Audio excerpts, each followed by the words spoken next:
I don't trust overnight success, and I trust $1 million brand claims even less, unless there are receipts. Today's guest says he built $1 million brand off a $135 investment. That's either the most useful operating story you'll hear this year or maybe ever, or a masterclass in narrative engineering. So we're doing this reality first, inputs to actions to outcomes, numbers when possible, and no theater necessary. Welcome back to Is Anything Real, the reality first leadership show where operators test advice and publish the receipts so you can ship what works. I'm your host, Adam W. Barney, founder of Scale Smarter, author of Make Your Own Glass Half Full, and I'm deeply uninterested in performance leadership. Today, I'm joined by Corey Poirier, founder of Blue Talk, speaker, author, and a guy who's been in the arena of conversations, stages, and building trust for a long time. Corey, welcome. Let's get into it. Well, thank you so much. I'm super excited to be here, Adam. Awesome. All right, Corey, every episode we start with a 60-second reality check because most advice collapses the moment you try to run it. Corey, when you hear reality first leadership, what do you think leaders are pretending is working that isn't? Probably time management is a big one, I think. People, I feel, want to have everybody believe they got a master on time. And I feel like most leaders that I talk to struggle every day with either how to get enough done, how to have enough time, and so on. So I think probably time first. And then I think the second piece is probably how well things are going. Like everybody wants to make it look like everything is organized and systemized and perfect. And on the back end, I mean, I'm in a lot of mastermind groups with high level leaders who share, and it's like, if people heard this, they would never believe it. I love it. The tough times bring us to the places where we are today, and it's not all easy. The road is not always up, and it's kind of funny because that's the way the human brain actually thinks, I believe. But before we touch on the $135 claim, what does proof actually look like in your world? What counts as a receipt? I feel like, well, I'll say it this way because there's two sides of it. There's the organizational side. And then for what we do, we actually help experts up level. So in other words, somebody that wants to be a next level influencer, somebody that wants to be taken as seriously as, say, Tony Robbins or Jay Shetty. And so what we do is we help people get the things that help Tony and Jay get there. There's some charismatic points of view that you're never probably going to attain, or it's going to be hard. But there are parts, Adam, that you can build, which is like you're as seen on banner. Right. Like, if it says as seen on Apple, Roku, Amazon, and if it's true, you automatically gain credibility. There's a reason why that's at the top of Tony's website. So what we help is people get that stuff really quickly. And to me, when you asked about what are the receipts, I think the receipts are, with us, it's a public brand in the sense that you can go and see the videos. You can go watch the people that spoke at the events. You can see the books they were in. So for us, we can't, like, people always ask about guarantees. And I'm like, the guarantee is you can look and see thousands of people we work with and their stuff is right there. It'd be like asking TEDx to prove that you actually film speakers. They could just say, go to TED.com and look. Right. So I think the receipts are the fact that, we're working with hundreds of experts every year. Right. Yeah, I guess it gets into, Corey, applause is not proof, but the outcomes are where the proof actually is, right? Absolutely. Yeah. All right. Well, let's go straight to the headline, though, Corey, because I think that's why everyone here today pressed play. You said $1 million brand on a $135 investment. What was the $135 specifically? Great question. And when in putting that headline out there, I basically, it was, if I'm being fully transparent, it's actually you could argue it's a $0 investment. Where the $135 came in, it was literally the registering the business name before we incorporated. It was like the sole proprietorship business name. It cost $135. I literally went back and looked. It was like 134 something cents. And so it's basically what I did as a bootstrap is I started the company on the investment it costs to register the name. And I mean, we can go further into this, but how do you launch the company then? Well, what we did is we pre-sold the things that we deliver. And that gave us the first cash flow. All right. I mean, at that moment when you actually spent whatever the dollar amount was in reality, what did you actually have though? Was it time per week? Was there any audience that already existed, any network, any credibility, any platform, or was it all just fresh? It was completely fresh. And interestingly, not to sidetrack us, but I used to have a newspaper for like about 7.5 years monthly. And I started it on the exact same amount of money, whatever. Well, it was probably a little less to register, so maybe $90. And we ran that for 7 years doing the exact same thing. So in that company, we sold advertisement. And so we just didn't launch the first issue until we had two full issues of advertisement sold. So I kind of did this twice, I guess you could say. But to answer your direct question, we had nothing whatsoever as a platform. And in fact, here's how I went out. I went to people and said, hey, we're thinking of doing this thing called bLU Talks. If you want a visual for it, it's like if you took TEDx and you took Chicken Soup for the Soul, they got married and had a baby, that's what we're building. And the difference is their audience first or viewer first, we're going to be expert first. So we're going to help you as an expert get all the things you need. And so what we did is we pre-sold 50 speaking spots at 3 different locations.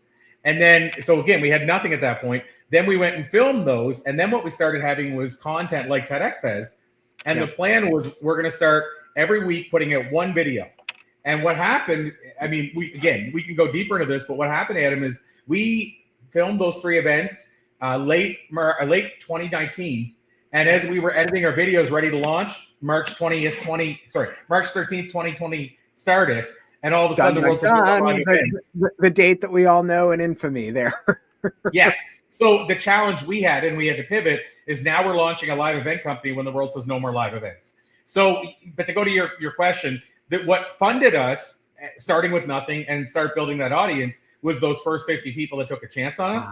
And then at the same time, they were the ones that were promoting us because they were the ones that had the experience. Well, and I mean, that talks about, I mean, I don't know, how long exactly did it take to move from starting to this is real? To me, well, there's 2 times when it was real. I think when we first went on site at those venues and filmed, that was real because we had people in the room, people getting filmed. And by the way, our 3rd event was at Harvard. So that's pretty wild too. But, you know, that to me is when it was real, was filming those first talks.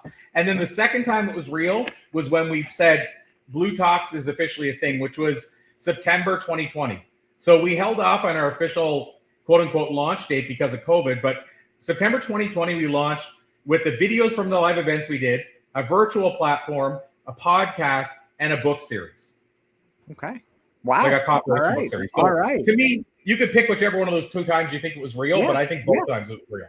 I would actually agree. And, you know, I love what you're doing here because, you know, Corey, if you can't name the input, the story is just a spell, right? You know? 100%.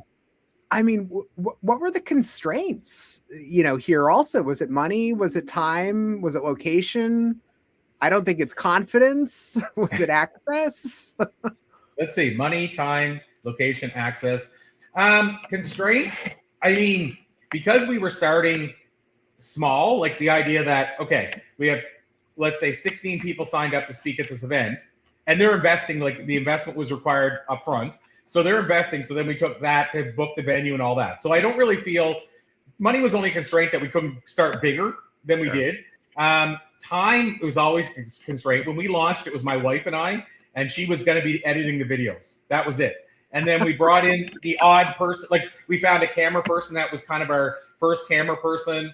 And a friend of mine who had worked on Jack Canfield's live events, she came in and kind of managed the first 3 events for us, actually 2. And then my wife managed the 3rd one. So at that time, it was like my wife and I basically. So time, yes, I mean, because it grew, honestly, like you think about going from 0 to working with 50 speakers in a month. Right. Like it grew so quickly that, time was definitely a constraint. Access to like where we're at now on the amount of platforms we're on, that no matter what we did, that was going to take time. But that's still access, like getting out to the world. You know, so now it's not abnormal for one of our books to be in Walmart, or we're on 20 some FM stations with 175,000 listeners a day. Like now we have access. But when we started, I think that was maybe a challenge. But yeah, I think it was more just the challenge was never having done it before. And I will say a big, not mistake we made, but a big maybe something we overestimated was how well we were going to be able to edit videos really quickly. So the first videos, we didn't have the experience. So we had like the film person was filming some of the events and didn't realize the lighting was horrible. And then we had pixelated video that we had to fix. That stuff was, looking back now, I can't believe we had to go through that. But yeah, it happened. Well, then that kind of gets into, you know, what advantages you had that people might miss, right? It sounds like you've got maybe persistence, a willingness to ask, an ability to host conversations. But what was the real lever there from the advantages you had to make this go from zero to what it is now? I feel like one thing, I mean, I'll ignore the one that you just said, which is that I'll go back a step. When I first started my journey, I was scared to speak on a stage. I was scared to order a pizza from a restaurant. I didn't even like that feeling of calling. Like that was my level of confidence. And what happened is over time, I kept expanding my comfort zone. I ended up doing stand-up comedy, jumping out of a plane, even though I'm scared of heights, surfing, even though I can't swim. Like I believe you can grow your comfort zone over time. And that's what I did. And so by the time we did this, I went into it not going, what if it fails? I went into it going, what do we do once it succeeds? You know, like it was, I don't mean that as an ego way, like, because I've had so many setbacks and I've been that guy, like I said, that's been covered in sweat on a stage. But I just say that to say that might have been an advantage. The fact that I'm a passionate person, I think helps. But realistically, I think two things really helped me the most. One was that I understood the industry I was getting into.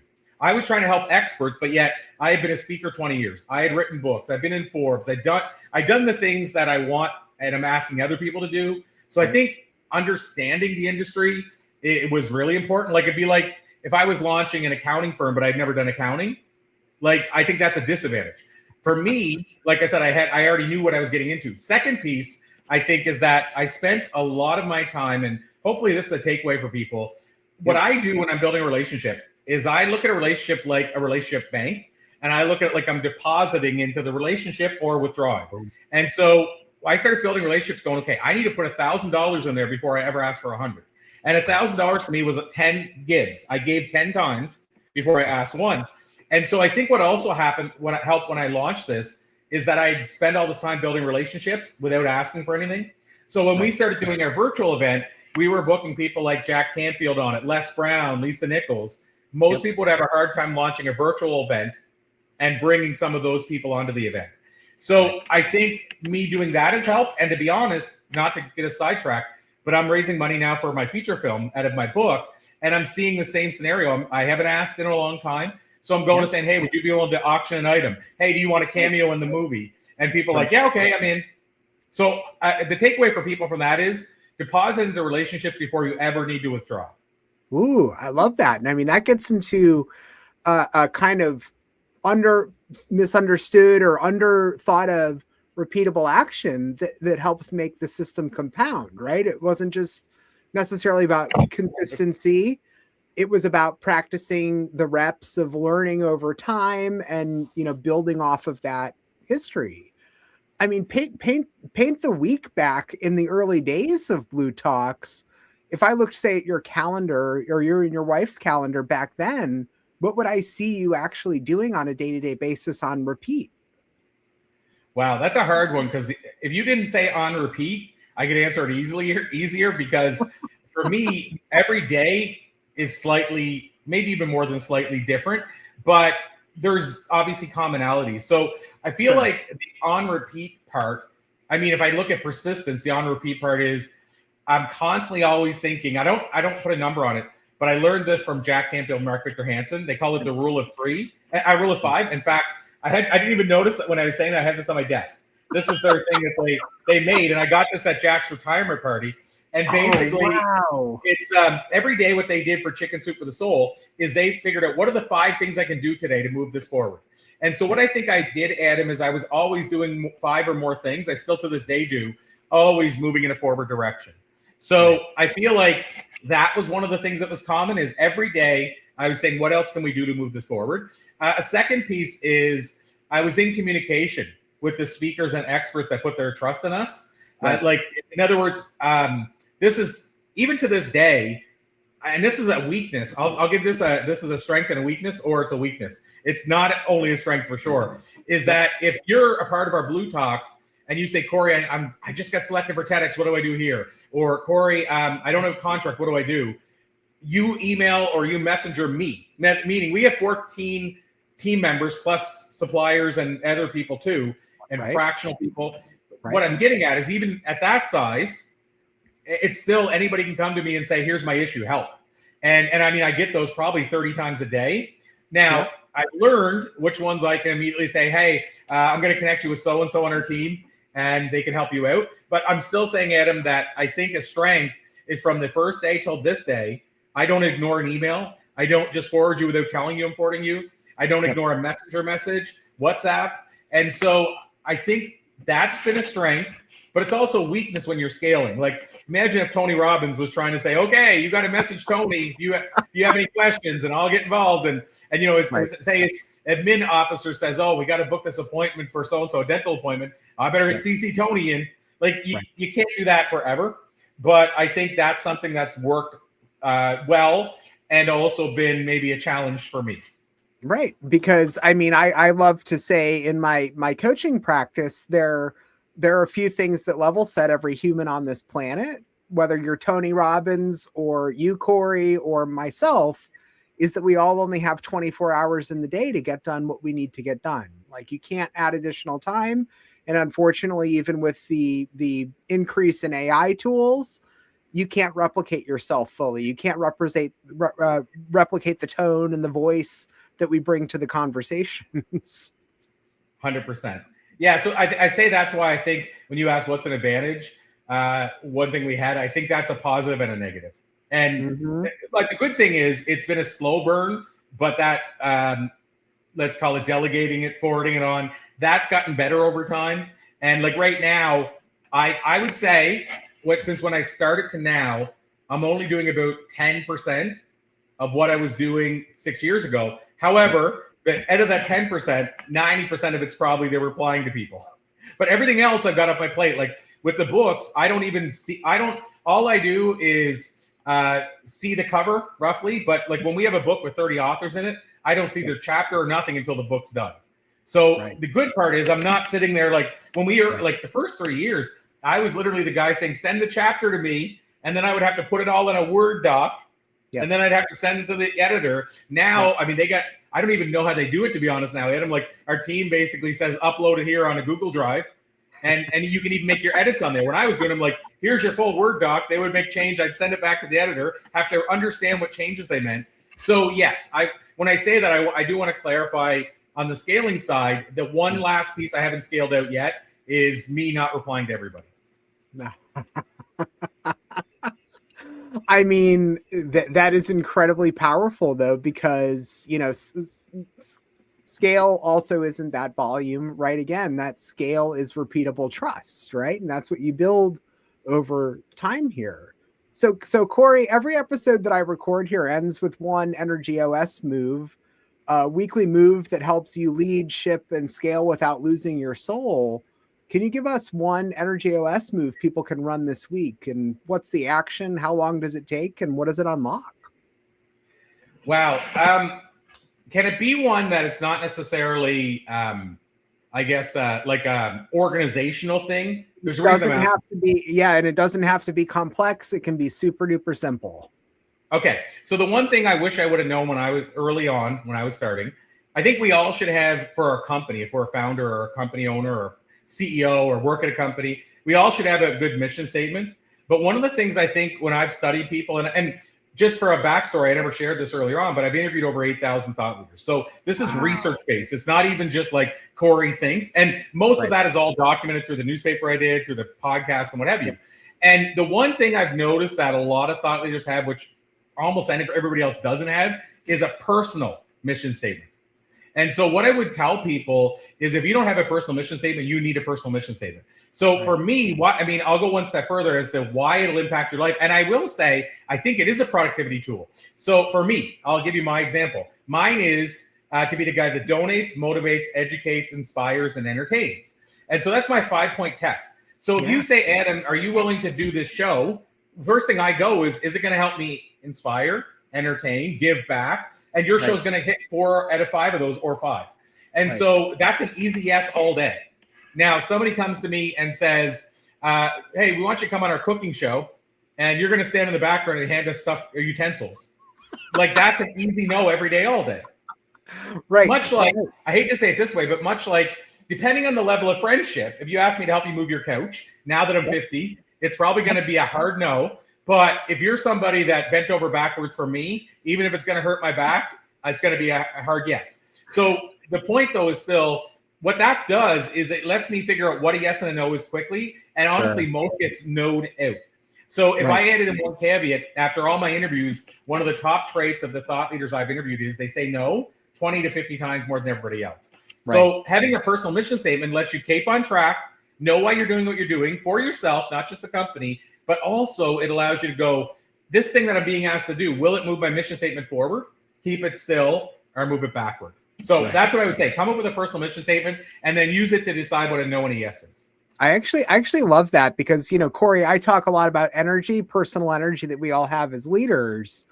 And I don't think that people realize enough how saying no from a broader standpoint actually helps to build your energy. It's actually a powerful strategy. It's not just a wall. It's not just a vibe to put up. Yeah, I'll add, people often ask me, and by the way, I was a yes person. Like, I struggled, and to this day, I still sometimes struggle. Like, I have a team that sometimes I'm like, can you just say no for me in a pretty way? Like, I'm not saying I love doing it, but I know it's important and necessary. And so what I will say is, you either if you have a big enough infrastructure, hire somebody to say no for you. Like Tony Robbins probably could say no. He has that ability. But if you think about it, he has a whole infrastructure, probably 100 people you have to get through to before you ever get to that stage. But if you don't have that, or you're just on your own, here's what I think I would offer, Adam, because I was that person that struggled with saying no. So what I would suggest is start saying no to the things that don't really matter. So what do I mean by that? In a business world, you probably get emails every day with people pitching you. And if it's a pitch that you out of nowhere and you're not interested in it, like one that doesn't fit at all, like always listen to every pitch. But if it doesn't fit, what I'm getting at is, instead of you ignoring that message because you're thinking, oh, if I reply, I'll be in a conversation. Actually, just start that process of saying no. Yeah. I mean, if they get aggressive, you can block them or anything else. But what I'm saying is that's an easy no, because you're not hurting the feelings of a family, a friend, or anything else. So what I found is you need to work the muscle. And the easiest way is the things that really don't matter that much. So if you were going to ignore the message anyway, how much harder is it to say, nope, not a fit? Right. And you'll eventually get, I can say no. And look how much easier that made my life.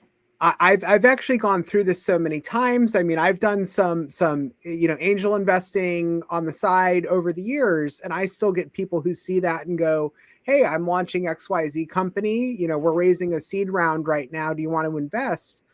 And my natural inclination would be to just ignore it and walk away. But what I've actually trained myself to do is go back and say, well, no, I'm not doing any investing. I don't have the capacity right now. But my network is yours. If I can help introduce you, and that gets into my own superpower, what drives me inside myself of saying, I can't do this myself, but I will extend my network here. Love it. Awesome. So Corey, with everything you've built and this $135 to $1 million story we just put through the proof stack here, is anything real? It's all, there's nothing that I talk about. I'm a transparent person. Yeah, it's to do that. And so yeah, it's all real. And it blows my mind. It's real. That's great. That's great. Corey, this was fun, and it's exactly what the show is for. You know, taking a big claim and turning it into something operators can actually run with. I love it. Well, Corey, what I'm taking away from this is the world is full of advice that sounds good, but if you can't name the inputs, the actions, and the outcomes, it's just storytelling. And, you know, for our audience, you know, the real value, Corey, you brought here today isn't the $135. It's the reminder that trust truly compounds when actions have a cadence and leadership has the receipts that come. So if this episode hits, please send it to someone who's addicted to theory and allergic to execution. And until next time, proof over theater, and keep shipping what works. But Corey, thanks for joining today. Thank you, my friend. So appreciate it.